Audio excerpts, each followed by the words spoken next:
le monde tourne. Direction la Birmanie, refusant de tirer sur leurs concitoyens. Les informations pullulent. Tout de suite, voici les informations. C'est le moment d'ouvrir la page internationale avec Erlichi Dorelas depuis Boston, Massachusetts.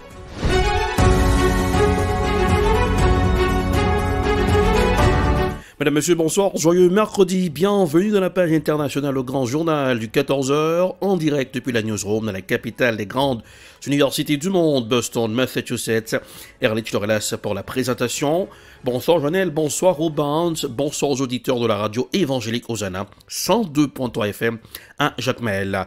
Colombie, la colère monte chez les manifestants face aux violences policières. Depuis le 28 avril, les manifestations antigouvernementales se multiplient en Colombie. La violence engendrée par ces rassemblements a fait au moins 41 morts et des centaines de blessés selon les ONG locales. 39 de ces décès seraient dus à des violences policières. La répression des forces de l'ordre accentue le mécontentement des manifestants qui continuent de descendre dans la rue. Voici un reportage de nos confrères de la RT. C'est la répression la plus sanglante depuis la prise de pouvoir du président Ivan Duque. Depuis le 28 avril dernier, de nombreuses manifestations contre le gouvernement colombien sont organisées dans le pays. Au cœur de cette colère populaire, un projet de hausse des impôts pour faire face à l'impact économique de la pandémie. Ce mardi, le Défenseur du peuple, entité publique de protection des droits humains, a fait état de 42 morts en 13 jours, 41 civils et un membre de la force publique. Les ONG locales, elles, évoquent un bilan de 47 morts, dont 39 par la violence policière, tandis que le ministère de la Défense recense 849 agents et 700 civils blessés. Une répression qui a accentué le mécontentement du peuple colombien. Lors d'une conférence à Cali ce mardi, le président tempère la situation et apporte son soutien aux forces de sécurité. Nos forces de sécurité agissent dans le respect absolu de la Constitution et de la loi. Tous les ordres opérationnels sont toujours émis dans le cadre garantissant le respect des droits de l'homme. Et si des violations ont lieu suite à des initiatives individuelles de membres des forces de sécurité, elles feront l'objet de poursuites et d'enquêtes. Face à cette mobilisation sociale sanglante, le gouvernement affirme avoir pris de nombreuses sanctions contre les abus policiers. À Cali, les manifestants témoignent de la violence des autorités.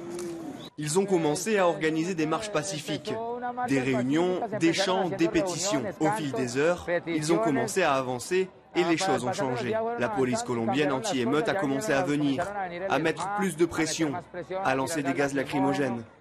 Le haut-commissaire gouvernemental pour la paix a d'ores et déjà annoncé la suspension de 5 agents.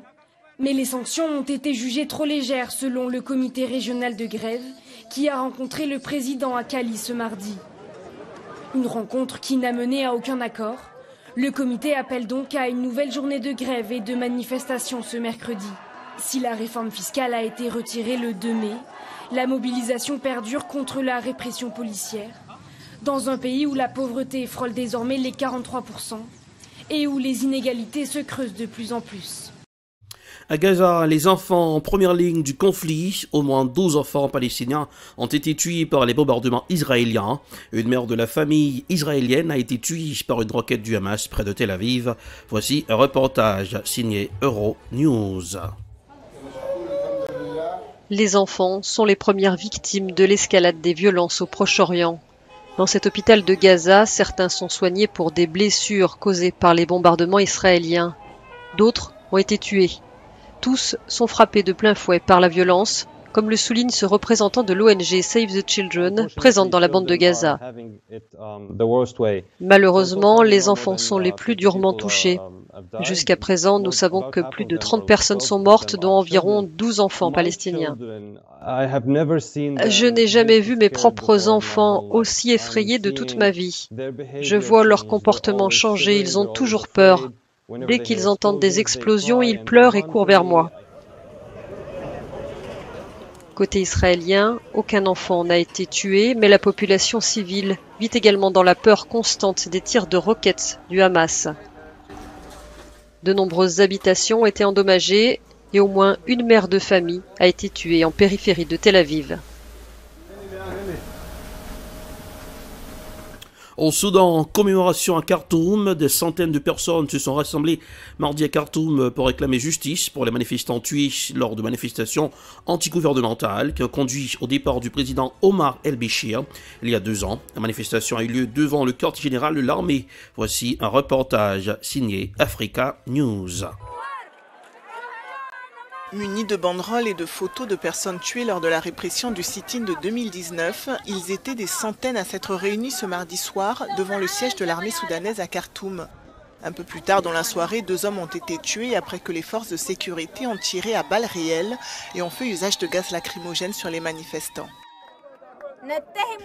Nous accusons Mohamed Hamdan Daglo, le commandant des forces de soutien rapide, son frère Abdel Al-Haïm Hamdan Daglo et la milice des forces de soutien rapide d'avoir commis le crime de dispersion du sit-in au cours duquel ils ont tué, brûlé, détruit et répandu la corruption. Ces manifestants commémoraient le 2e anniversaire du mouvement de contestation qui a secoué le Soudan pendant plusieurs mois en 2019 et au cours duquel les protestataires réclamaient que le pouvoir, aux mains du conseil militaire, soit remis à des civils. Lors de la dispersion de ce sit-in en juin 2019, plus d'une centaine de personnes avaient été tuées, parmi lesquelles le fils de cette manifestante. Après le 3 juillet, nous annoncerons le début d'une escalade révolutionnaire et annoncerons son programme et ses actions, au cours desquelles nous utiliserons toutes nos armes pacifiques innovantes. Nous annoncerons ensuite le lancement de la révolution de la justice. Dans un communiqué publié ce mercredi matin, l'armée soudanaise a reconnu la mort des 2 manifestants mardi et a déclaré qu'une enquête aurait lieu. De son côté, le Premier ministre soudanais Abdallah Hamdok a condamné l'usage de coups de feu contre des manifestants pacifiques et a réclamé que justice soit faite. Aux États-Unis, vers un tourisme vaccinal, les États-Unis ont promis la vaccination pour tous gratuitement, même pour les étrangers. Voici pourquoi sur cette plage de Floride, on croise de nombreux Sud-Américains qui ont pu se payer un billet d'avion pour se faire vacciner chez eux. Il n'y a pas assez de doses. Voici un reportage signé TV5 Monde. Sous une tente, les pieds dans le sable, entre un bain de mer et une séance de bronzage, ici on se fait vacciner. Si Samantha a choisi la Floride pour ses vacances, ce n'est pas seulement pour les plages.